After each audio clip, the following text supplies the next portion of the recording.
Namaste everyone. Today we'll start the part 2 video of एकांकी बहू की विदा written by विनोद रस्तोगी जी।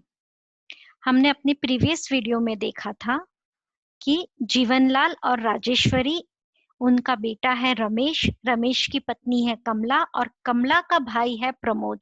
और जीवनलाल को लगता है, वो जीवनलाल जो कि एक कठोर हृदय के लालची प्रवृत्ति के इंसान हैं, उन्हें लगता है कि शादी, उनके बेटे की शादी में उन्हें कम दहेज दिया गया था और उनकी कम खातिरदारी की गई थी, जिसके कारण उनकी इज्जत कम हो गई।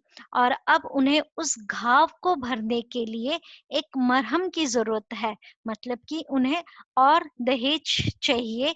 और दहेज ना मिलने के कारण वह उनकी बहू कमला उसको सावन के महीने में जो मायके जाना चाहती है उसे विदा नहीं करते हैं, मतलब कि अपनी बहू की विदाई नहीं होने देते हैं, बहू की विदाई नहीं होने देते। तो जीवनलाल कमला के भाई से कहते हैं, प्रमोद से, कि हमने अपनी बेटी की शादी में बहुत खर्चा किया था, काफी दहेज दिया था, इसलिए हमारी मूंछ ऊंची है, हमारा ज्यादा सम्मान है। आइए देखते हैं अब आगे। प्रमोद जी, रमेश गया है गौरी को विदा कराने। गौरी जीवनलाल की पुत्री, उसकी शादी हो गई है और रमेश जो गौरी का भाई है, वो गौरी को मायके लाने के लिए उसके ससुराल में गया हुआ है। मतलब जैसे ही जीवनलाल की पुत्री उसके घर आने वाली है, उसकी बेटी शादी के बाद मॉनसून सावन के लिए घर आने वाली है, तो जीवनलाल कहते हैं कि रमेश गया है गौरी को विदा कराने घर लाने के लिए।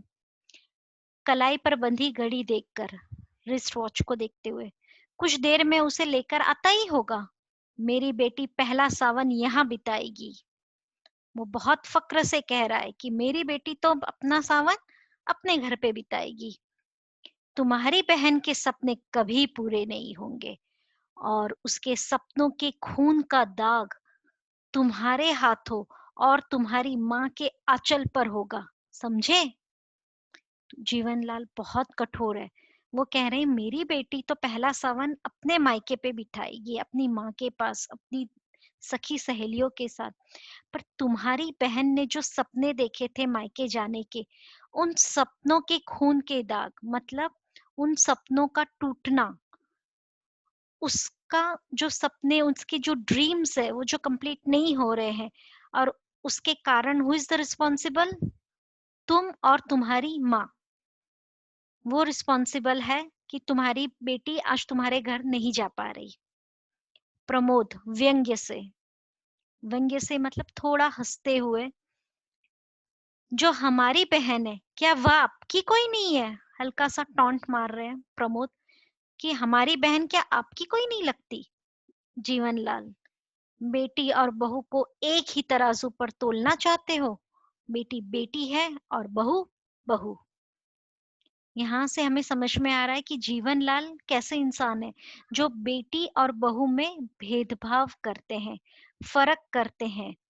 वो कहते हैं कि हम दोनों को एक ही तरह नहीं, एक ही तराजू में नहीं तोल सकते। तराजू में तोलना, एक्चुअली तराजू मतलब हम जिससे वे करते हैं, मतलब बोथ आर नॉट इक्वल्स। बेटी बेटी है, बहू बहू है, बोथ आर डिफरेंट। प्रमोद, ठीक है, जब आप अपनी जिद पर अड़े हैं तो विनती करना व्यर्थ है। रुककर धीमे स्वर में, क्या जाने से पहले एक बार बहन से मिल सकता हूँ? मतलब रिक्वेस्ट करना, विनती, रिक्वेस्ट करना अब व्यर्थ है, अभी कोई मत उपयोग नहीं है उसका, क्योंकि आप अपनी जिद पर अड़े हो। यू हैव डिसाइडेड कि हम अपनी बहू को नहीं भेजने वाले। तो क्या मैं अब जाने से पहले धीमे स्वर में दुखी होकर अपनी बहन से मिल सकता हूँ? जरूर। और हाँ, उसे यह भी बताते जाना कि अगली बार मेरे लिए मरहम लेकर विदा कराने कब आओगे? मतलब जाते जाते अपनी बहन को बता देना कि अगली बार मेरे लिए 5,000 रुपये लेकर अपनी बहन को ले जाने के लिए वापस कब आने वाले हो? ऊंचे स्वर में, लाउडली। अरे सुनती हो, गौरी की माँ अपनी वाइफ को बुला रहा है, उसकी वाइफ राजेश्वरी। जरा बहू को भेज दो। बहू, कमला, अपने भाई से मिल ले आकर। सहज स्वर में, नॉर्मल टोन में। मैं तब तक देखूं कि माली के बच्चे ने झूला डाला या नहीं। माली के बच्चे ने मतलब खुद माली ने, स्वयं माली ने झूला डाला या नहीं। मतलब एक जस्ट कहने की बात है कि माली के बच्चे ने डाला कि नहीं झूला। दैट मीन्स कि खुद माली ने झूला डाला कि नहीं। द्वार की ओर बढ़ते हुए, द्वार का पर्दा हटाकर मुड़ते हुए, गौरी के लिए झूला डलवा रहा हूँ लॉन में। मतलब जाते जाते वो सुना रहा है प्रमोद को कि मैं गौरी के लिए बाहर बरामदे में, लॉन में एक झूला डलवा रहा हूँ। स्विंग। जीवनलाल का प्रस्थान। प्रस्थान, जीवनलाल बाहर निकल जाते हैं। प्रमोद थका सा सोफे पर बैठ जाता है। Next scene. अंदर से कमला आती है। कमला प्रमोद की बहन, जिसकी नई नई शादी हुई है। तो वो कैसी है? चांद से सुंदर मुखड़े पर उदासी की घटा है। ब्यूटीफुल है, लाइक मून। और सैड है। हाथों में लाल चूड़ियां हैं। नई नई शादी हुई है तो हाथों में लाल चूड़ियां हैं, बैंगल्स। रेशमी साड़ी ब्लाउज पहने हैं, सिल्क की साड़ी पहनी हुई है। प्रमोद के पास जाकर चुपचाप खड़ी हो जाती है, सिर नीचा किए। प्रमोद भारी स्वर में, भारी मतलब heavy voice, as he is very sad, दुखी है वो इसलिए। बैठ जाओ कमला। कमला बैठ जाती है। अच्छी तरह तो हो? मतलब हाउ आर यू, कैसी हो, ठीक हो? कमला सिसकने लगती है, रोने लगती है, आर्द्र स्वर में। आर्द्र, मॉइस्ट, नमी वाले स्वर में, एज वो थोड़ी रो रही है। तो प्रमोद थोड़े से भावुक होके रो रोने वाले स्वर में, रुआसी भरे स्वर में कहते हैं, पागल मत बनो कमला, रो मत। मैं कहता हूं रो मत। इन मोतियों का मूल्य समझने वाला यहाँ कोई नहीं है। पानी से पत्थर नहीं पिघल सकता। मोतियों का मूल्य मतलब आंसुओं का मूल्य। एज प्रमोद अपनी बहन से बहुत प्यार करता है, तो वो कहता है कि तुम्हारे मोती के जितने जो प्रीशियस आंसू है, टीयर्स है तुम्हारे, उनका मूल्य, उनको यहाँ कोई समझने वाला नहीं है। पानी से पत्थर नहीं पिघल सकता। दैट मीन्स कि आंसुओं से कभी भी कोई कठोर व्यक्ति पे कोई प्रभाव नहीं पड़ता है। कमला रोती हुई, सिसकती हुई, भैया क्या? घबराओ मत, मैं जल्दी फिर आऊंगा और उस बार विदा अवश्य होगी, क्योंकि मैं चोट का मरहम लेकर आऊंगा। चोट का मरहम क्या है? चोट मतलब जो घाव है, जो लगा है, हर्ट हुआ है उसको, उसकी दवा क्या है? मरहम। हाँ कमला, हमारे व्यवहार से बाबूजी, दैट इज जीवनलाल, बाबूजी के कलेजे में घाव हो गया है। उन्हें मरहम चाहिए और उस मरहम की कीमत है 5,000 रुपये। कमला चौंक कर भाई की ओर देखती है, चौंक जाती है क्योंकि उसको पता है this is a very big amount Pramod के लिए। तुम चिंता ना करो कमला, मरहम का प्रबंध हो जाएगा, पैसों का प्रबंध हो जाएगा। इस गिरे हाल में भी, गिरे हाल, गिरे हाल मतलब उनके जो घर है वो बुरी हालत में, टूटा फूटा सा मकान, घर 7-8 हजार में तो बिक ही जाएगा। मतलब अब उसे 5,000 की तैयारी करने के लिए अपना घर बेचना पड़ेगा। तो ये चीज क्या दर्शाता है? ये चीज बता रहा है कि प्रमोद अपनी बहन से कितना प्यार करता है, कितना प्रेम करता है कि वो उसके लिए अपना घर बेचने को तैयार हो जाता है। कमला व्याकुलतापूर्ण आग्रह से, वरीड, मेरी विदा के लिए घर न बेचना भैया, आपको मेरे सुख सुहाग की सौगंध है, कसम है, आपको मेरे सुख, मेरी कसम है, मेरे लिए अपना घर मत बेचो भैया। ये क्या कह रही हो तुम?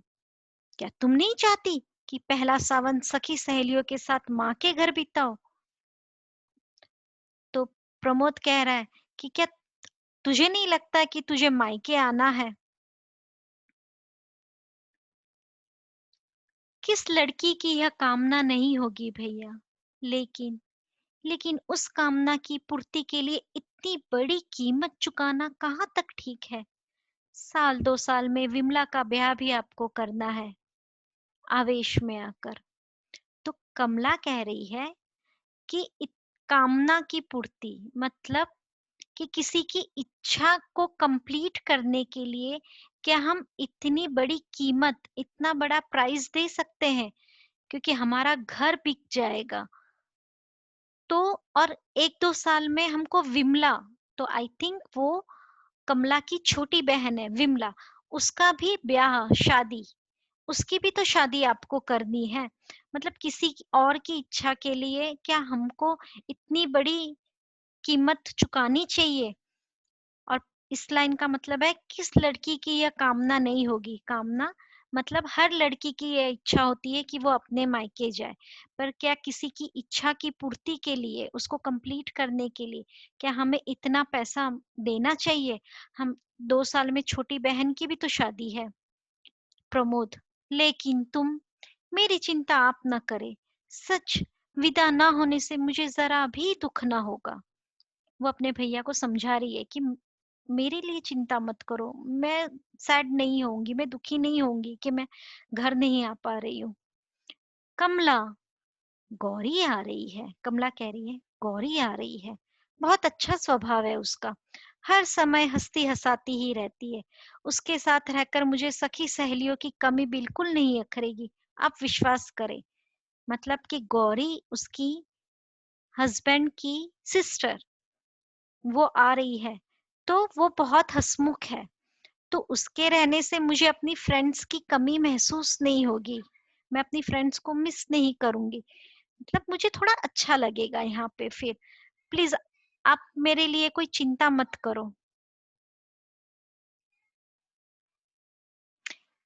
लेकिन आज नहीं तो कल रुपया तो देना ही पड़ेगा कमला। तो प्रमोद बोलते हैं कि आज ना दूं तो कल पैसा तो मुझे देना ही पड़ेगा, डाउरी के 5,000। कागज के टुकड़ों पर अपना स्नेह और प्यार बेचने वालों के बीच तुम इस तरह कब तक रह सकोगी? यस, मतलब कि कागज के टुकड़े, दैट इज मनी।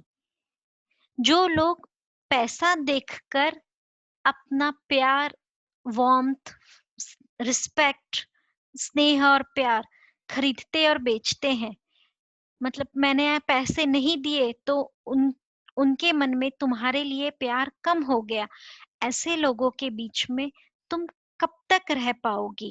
तो प्रमोद को अपनी बहन की चिंता हो रही है। इसके आगे की कहानी हम लोग देखेंगे नेक्स्ट वीडियो में। Till then, take care, bye bye.